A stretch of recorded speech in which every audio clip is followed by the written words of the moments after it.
Hello बच्चों, आज हम अपना नया टॉपिक स्टार्ट कर रहे हैं।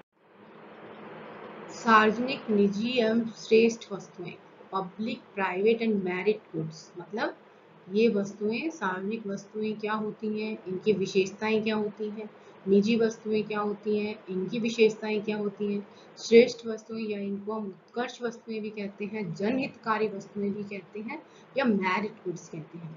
तो इन तीनों प्रकार की वस्तुओं की परिभाषाएं क्या हैं, इनको की परिभाषाएं क्या हैं और इनकी विशेषताएं क्या हैं। इसके बाद हम लेंगे सार्वजनिक और निजी वस्तु में क्या अंतर है। सबसे पहले हम लेते हैं इनकी परिभाषाएं। तो सार्वजनिक वस्तुएं क्या होती हैं? इन वस्तुओं को हम सामाजिक वस्तुएं भी कहते हैं, क्योंकि ये वस्तुएं सामाजिक आवश्यकताओं की पूर्ति करती हैं। सामाजिक आवश्यकता का मतलब जो आवश्यकताएं समाज के सभी व्यक्तियों की होती हैं। सभी व्यक्तियों को जिन चीजों की जरूरत पड़ती है, जिन वस्तुओं या सेवाओं की जरूरत पड़ती है, जैसे स्वास्थ्य सबको जरूरत पड़ती है, शिक्षा की सबको जरूरत पड़ेगी, पानी की सबको जरूरत पड़ेगी, बिजली की सबको जरूरत पड़ती है। तो ये जो आवश्यकताएं हैं सामाजिक आवश्यकताएं हैं, और इन सामाजिक आवश्यकताओं की पूर्ति जिन वस्तुओं के द्वारा की जाती है उन्हें हम सामाजिक वस्तुएं या सार्वजनिक वस्तुएं कहते हैं। इन वस्तुओं का उपयोग हर व्यक्ति को करने की स्वतंत्रता होती है। कोई भी व्यक्ति इसका उपयोग बिना किसी विघ्न के, बिना किसी बाधा के, बिना किसी हानि के कर सकता है। हर व्यक्ति जो है इन चीजों का उपभोग स्वतंत्रता पूर्वक कर सकता है। तो कहने का मतलब है सार्वजनिक वस्तुएं वे वस्तुएं हैं जो सामाजिक आवश्यकताओं की पूर्ति करती हैं। सामाजिक आवश्यकता का माने जो आवश्यकताएं समाज के सभी व्यक्तियों की होती हैं, सभी व्यक्तियों को जिन चीजों की जरूरत पड़ती है या समाज के कल्याण के लिए, समाज के विकास के लिए जिन चीजों की जरूरत पड़ती है वो सामाजिक वस्तुएं या आवश्यकताएं होती हैं, और जिनकी पूर्ति हम सार्वजनिक वस्तुओं के द्वारा करते हैं। और इनका उपभोग हर व्यक्ति, समाज का प्रत्येक व्यक्ति स्वतंत्रता पूर्वक इनका उपभोग कर सकते हैं। अब आती है निजी वस्तुएं या प्राइवेट गुड्स। प्राइवेट गुड्स का मतलब होता है इसका संबंध व्यक्तिगत उपभोग से होता है कि एक कप चाय यदि मैंने पी तो मुझे ही उसकी उपयोगिता मिलेगी, किसी और को उसकी उपयोगिता नहीं मिल सकती। मुझे प्यास लगी है, पानी मैंने पिया तो उसकी उपयोगिता मुझे मिलेगी, किसी और को नहीं मिलेगी। मैं बाजार से कुछ सामान खरीदती हूँ तो उसकी उपयोगिता मुझे मिलेगी, किसी और को नहीं मिलेगी। तो निजी वस्तुओं का संबंध या प्राइवेट गुड्स का संबंध व्यक्तिगत उपभोग से होता है। इसकी संतुष्टि केवल उसी व्यक्ति को प्राप्त होती है जो इसका उपयोग करता है, अन्य व्यक्तियों को इसका लाभ प्राप्त नहीं हो सकता। कहने का मतलब है निजी वस्तुओं को भुगतान देकर, मतलब जिसमें उस वस्तु का भुगतान करने की या उसको खरीदने की क्षमता होती है, केवल वही व्यक्ति उस वस्तु का उपभोग कर सकता है, अन्य कोई व्यक्ति उस वस्तु का उपभोग नहीं कर सकता। तीसरा है श्रेष्ठ या जनहितकारी वस्तुएं या मेरिट गुड्स। ये वस्तुएं ऐसी होती हैं जिनके उपभोग से केवल उपभोक्ता ही नहीं, गैर उपभोक्ता भी लाभान्वित होता है। मतलब जिसने उपभोग किया उसको तो लाभ मिला ही, इसके अलावा जो जिसने उपभोग नहीं किया लेकिन वो समाज का सदस्य है तो उसको भी इससे लाभ होता है। जैसे इसमें हम शिक्षा, स्वास्थ्य, स्वच्छ वातावरण, पीने का स्वच्छ पानी आदि सेवाओं को शामिल करते हैं। अब इससे गैर उपभोक्ता कैसे लाभान्वित होगा? यदि हम ऐसे वातावरण में रहते हैं जो बिल्कुल स्वच्छ है, पॉल्यूशन फ्री है, तो ऐसी स्थिति में हमारे सभी व्यक्तियों को लाभ होगा। या ऐसे वातावरण में हम रहते हैं जहाँ पर सारे व्यक्ति शिक्षित हैं, हो सकता है कि शिक्षा, निःशुल्क शिक्षा का लाभ समाज के किसी एक वर्ग को मिले, सभी को उसका लाभ ना मिले, या निःशुल्क स्वास्थ्य चिकित्सा किसी एक वर्ग को प्राप्त हो लेकिन उससे दूसरे को ना मिले। लेकिन फिर भी जिस वातावरण में, जिस समाज में हम रह रहे हैं, तो यदि वहां पर सारे ही व्यक्ति शिक्षित होंगे तो हम एक शिक्षित समाज में रहेंगे। शिक्षित समाज में रहेंगे तो ज्यादा अच्छे, ज्यादा कुशलता पूर्वक अपना कार्य कर पाएंगे। इसी तरह एक स्वस्थ वातावरण में रहेंगे तो हमारी उत्पादकता बढ़ेगी, हमारी कार्य कुशलता बढ़ेगी। तो इसलिए यदि हमें उसका लाभ ना भी मिला तो भी हम ऐसे वातावरण में रहेंगे जिससे कि हमारा मानसिक और शारीरिक विकास हो पाएगा। तो इस तरह से ये तीन तरह की वस्तुएं हुई। सार्वजनिक वस्तुएं जो सामाजिक आवश्यकताओं या सार्वजनिक आवश्यकताओं की पूर्ति करती हैं और समाज का प्रत्येक व्यक्ति इनका उपभोग करने के लिए स्वतंत्र होता है। निजी वस्तुएं जिनका उपभोग करने की क्षमता या योग्यता जिसमें होती है, या यूं कहें कि जो व्यक्ति इनको खरीद सकता है केवल वही व्यक्ति इनका उपभोग कर सकता है, अन्य किसी व्यक्ति को इसका लाभ प्राप्त नहीं होता है। तीसरी होती है मेरिट गुड्स, जिसमें केवल उपभोक्ता ही नहीं, इससे गैर उपभोक्ता भी लाभान्वित होता है। अब हम देखते हैं इनकी विशेषताओं को। सबसे पहले लेते हैं सार्वजनिक वस्तु की विशेषताएं या पब्लिक गुड्स की क्या क्या विशेषताएं हैं। सबसे पहले इन्होंने कहा कि सार्वजनिक वस्तुएं अविभाज्य होती है, इनको विभाजित नहीं कर सकते। अविभाज्य मतलब कि जैसे एक पार्क है, पार्क में सभी व्यक्ति घूमने जाते हैं, अब हम उसको विभाजित नहीं कर सकते कि यदि एक व्यक्ति पार्क में घूमने लग गया तो दूसरे को उसमें एंट्री नहीं मिलेगी, या दूसरे को वो स्वास्थ्य का लाभ नहीं मिलेगा, या स्वच्छ हवा नहीं मिलेगी जो पहले व्यक्ति को मिल रही है। ऐसा संभव नहीं कि जो भी व्यक्ति उस पार्क में जाएगा, हर व्यक्ति को उस पार्क में जाने की स्वतंत्रता है और हर व्यक्ति को स्वच्छ वातावरण में घूमने की या सैर करने की स्वतंत्रता है। तो कहने का मतलब है कि सार्वजनिक वस्तुएं जो होती है अविभाज्य होती है, इनको विभाजित हम नहीं कर सकते कि यदि एक व्यक्ति इसका उपभोग कर रहा है तो दूसरे को इससे वंचित होना पड़ेगा, ऐसा नहीं होता है। दूसरा है सार्वजनिक वस्तुओं का उपभोग गैर प्रतिद्वंदात्मक होता है, इसमें कोई प्रतिद्वंद नहीं होता है कि एक व्यक्ति ने उपभोग किया तो दूसरा इससे वंचित हो जाए, ऐसा सार्वजनिक वस्तुओं में नहीं होता है।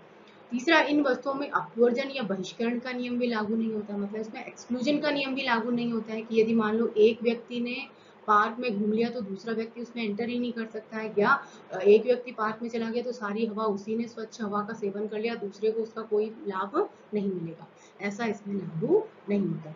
और चूंकि सार्वजनिक वस्तुएं जो होती है वो सभी व्यक्ति इसका उपभोग स्वतंत्रता पूर्वक कर सकते हैं, इसलिए बाजार तंत्र के द्वारा इनका नियंत्रण करना या इनको उपलब्ध करवाना संभव नहीं होता है। इसके लिए सार्वजनिक बजट के माध्यम से सरकार इनकी आपूर्ति करती है।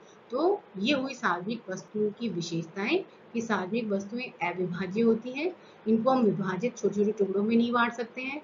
दूसरा, इनके उपभोग में कोई राइवलरी नहीं होती, प्रतिद्वंदात्मक नहीं होती, प्रतिद्वंदा नहीं होती है कि कोई भी व्यक्ति इनके उपभोग को इस तरह से नहीं कर सकता।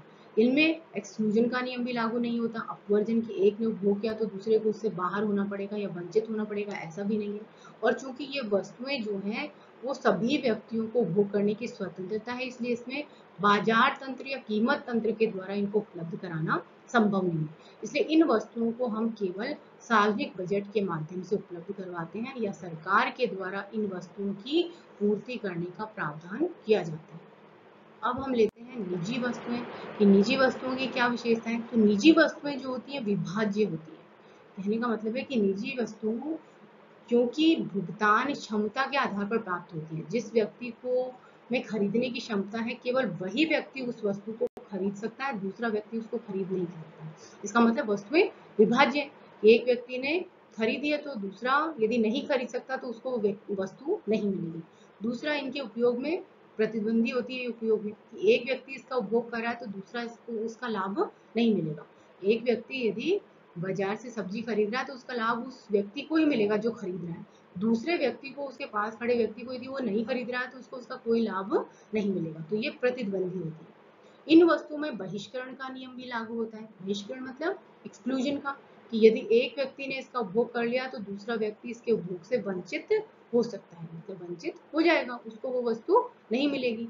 और इन वस्तुओं का उत्पादन चूंकि कीमत तंत्र के द्वारा, क्योंकि इसका भुगतान हम कीमत देकर इनको हम प्राप्त करते हैं, इन वस्तुओं का जो उपयोग हम क्या करते हैं कीमत का भुगतान करने के बाद करते हैं, इसलिए इनका जो उत्पादन है वो निजी क्षेत्र को दिया जाता है कि इन वस्तुओं का उत्पादन, सार्वजनिक वस्तुओं का उत्पादन सार्वजनिक क्षेत्र के द्वारा किया जाता है, लेकिन निजी वस्तुओं का उत्पादन सरकार निजी क्षेत्र में करती है, क्योंकि इन वस्तुओं में जो उत्पादन होता है वो लाभ पर आधारित होता है, लाभ पर आधारित होता है, तो इसमें निजी क्षेत्र को ये कार्य दिया जाता है। और इन वस्तुओं की जो व्यवस्था है कि वो किस व्यक्ति को मिलेंगी, कितनी मात्रा में मिलेंगी, ये मूल्य तंत्र निर्धारित करता है। कीमत तंत्र, कीमत के द्वारा ये निर्धारित किया जाता है कि किस व्यक्ति को वस्तु मिलेगी और कितनी मात्रा में मिलेगी। तो इस प्रकार से जो सार्वजनिक वस्तुओं की विशेषताएं थी उनकी बिल्कुल विपरीत हम देख रहे हैं कि निजी वस्तुओं की विशेषताएं हैं। जैसे सार्वजनिक वस्तुएं अविभाज्य थी तो निजी वस्तुएं विभाज्य हैं। अब हम लेते हैं इनमें अंतर की, इन दोनों में। तीसरा हम लेते हैं श्रेष्ठ वस्तुएं कि श्रेष्ठ वस्तुओं की विशेषताएं क्या है। श्रेष्ठ वस्तुएं जो है इनका उत्पादन सार्वजनिक क्षेत्र में भी होता है और निजी क्षेत्र में भी, जैसे शिक्षा निजी क्षेत्र में भी है और सार्वजनिक क्षेत्र में भी है। इन वस्तुओं को सार्वजनिक वस्तुओं की श्रेणी में रखा जाता है। ये वस्तुएं जो होती हैं वो सार्वजनिक वस्तुएं मतलब जो समाज के सभी सदस्यों के द्वारा उपभोग की जाती हैं।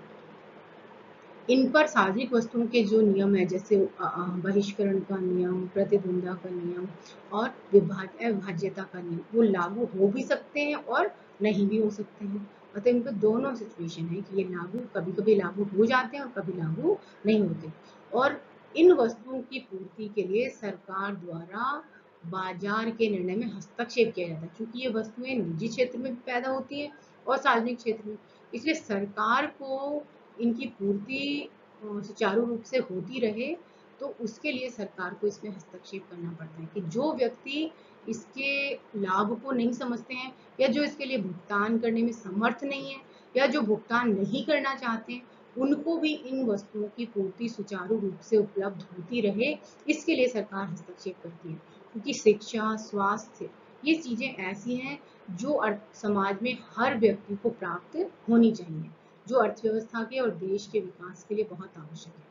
क्योंकि शिक्षा, स्वास्थ्य, ये ऐसी चीजें हैं जिससे देश का विकास निर्भर करता है।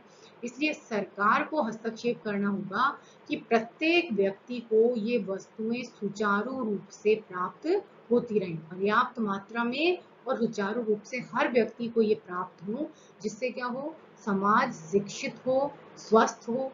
और शिक्षित और स्वस्थ होगा तो उसमें कार्यकुशलता बढ़ेगी, उत्पादन बढ़ेगा, जिससे अर्थव्यवस्था का विकास होगा। इसलिए सरकार को ये सुनिश्चित करना होगा कि ये जो वस्तुएं हैं, ये सभी वस्तुओं व्यक्तियों को सुचारू रूप से प्राप्त होती रहें। अब हम लेते हैं कि सार्वजनिक और निजी वस्तु में अंतर क्या है। तो जैसे हमने विशेषताओं में लिया, सार्वजनिक वस्तुएं अविभाज्य होती हैं। अविभाज्य मतलब कि यदि एक व्यक्ति इसका उपभोग कर रहा है तो दूसरा व्यक्ति इससे वंचित नहीं हो सकता है। मतलब ऐसा नहीं हो सकता कि पार्क में एक व्यक्ति स्वच्छ हवा को प्रयोग कर रहा है तो दूसरा व्यक्ति उससे वंचित हो जाए, ऐसा नियम लागू नहीं होता है, तो उसको विभाजित नहीं कर सकते। जबकि निजी वस्तुओं को विभाजित किया जा सकता है, क्योंकि निजी वस्तुएं व्यक्ति की भुगतान क्षमता पर आधारित है, इसलिए उनको विभाजित किया जा सकता है कि जो व्यक्ति इसका भुगतान करेगा केवल उसी को वो वस्तु प्राप्त होगी। इसी तरह सार्वजनिक वस्तुएं जो होती हैं वो गैर प्रतिद्वंदी होती हैं, इनमें कोई प्रतिद्वंदता नहीं होती। जबकि निजी वस्तुएं जो है उपभोग में प्रतिद्वंदी होती है कि एक व्यक्ति यदि इसको उपभोग कर रहा है तो दूसरा वंचित हो जाएगा।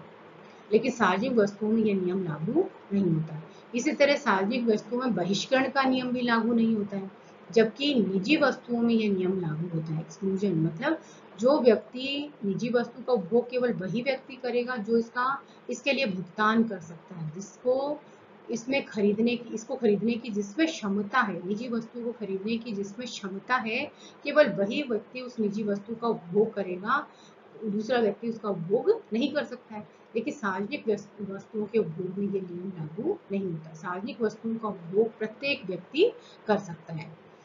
इसी प्रकार सार्वजनिक वस्तुओं का उत्पादन जो है वो सार्वजनिक क्षेत्र द्वारा किया जाता है, जबकि निजी वस्तुओं का उत्पादन जो है वो निजी क्षेत्र द्वारा किया जाता है। सार्वजनिक वस्तुओं का क्योंकि उत्पादन सभी व्यक्ति इसका उपभोग करते हैं, इसलिए सार्वजनिक क्षेत्र करता है। निजी वस्तुएं जो है वो कीमत के द्वारा प्राप्त होती हैं, इसलिए इनका उत्पादन जो है निजी क्षेत्र को दिया जाता है। अब सार्वजनिक वस्तुओं की जो पूर्ति है वो बजट के द्वारा की जाती है, क्योंकि इसकी पूर्ति सरकार को करनी होती है। व्यक्ति कई बार इसको खरीदने में असमर्थ है या वो अज्ञानता के कारण इनको खरीदना नहीं चाहता, लेकिन चूंकि ये वस्तुएं जो होती है वो देश के लिए या समाज के लिए आवश्यक होती है, इसलिए इनकी पूर्ति सार्वजनिक बजट के द्वारा, सरकार के द्वारा की जाती है। जबकि निजी वस्तुएं ऐसी होती हैं जो कीमत तंत्र के द्वारा या मूल्य प्रणाली के द्वारा बाजार में उपलब्ध होती हैं और निजी क्षेत्र के द्वारा इनका उत्पादन किया जाता है। तो इस तरह से हमने देखा कि सार्वजनिक वस्तुएं और निजी वस्तुओं में क्या अंतर है।